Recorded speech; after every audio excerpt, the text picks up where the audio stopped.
Star హీరోలు కొంతమంది వాళ్ళు సెట్స్‌కి ఎళ్ళినా కూడా వాళ్ళు యాక్షన్‌లోకి దిగట్లేదు. డూపులను పెడుతున్నారని అంటున్నారు.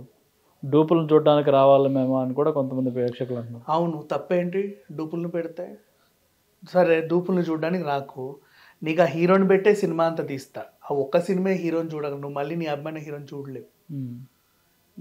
నువ్వు నిజంగా కొండ మీద నుంచి దూకిస్తా, బైక్ని ఇలా రేస్ చేసి ఈ కొండ నుంచి అటు దూకిస్తా, లారీతో తొక్కించుకుంటానంటే కుదరవు.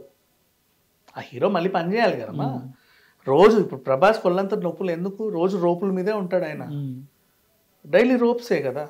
ఎందుకంటే ఇప్పుడు హీరో నీట్గా షేవ్ చేసుకొని వచ్చి ఇలా గుద్దుతా అంటే నువ్వు యాక్సెప్ట్ చేయట్లా. అదే బాగా రగ్గుడుగా ఉండి ఎంత ఎగిరెగిరితే అంతే నీకు అంత ఉత్సాహం. అదే ఎంత వైలెంట్‌గా ఉంటే అంత నీకు అంతగానో చూపించాలి అంటే అదే డూప్స్ అవసరమే.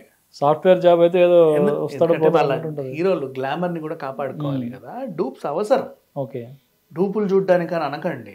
హీరో గారిని ఎవరైనా సరే నువ్వు ఆ మొహాన్ని ఇష్టపడుతున్నావు, ఆ మొహం నీకు కలకాలం ఉండాలి.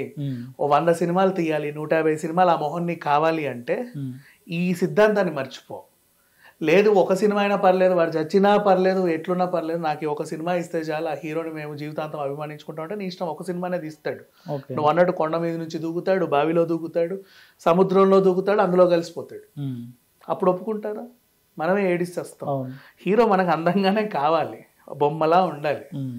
కాబట్టి వాళ్ళ డూప్స్ అవసరం. ప్రతి సీన్ని మనం అలా తప్పది, డూప్స్ కావాలి. వాళ్ళ సహాయం ఉంటేనే వీళ్ళు చేయగలరు.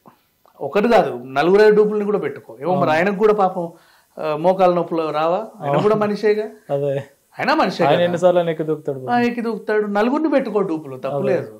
తెర మీద ఒకరిని చూపించండి, నష్టమేం లేదు.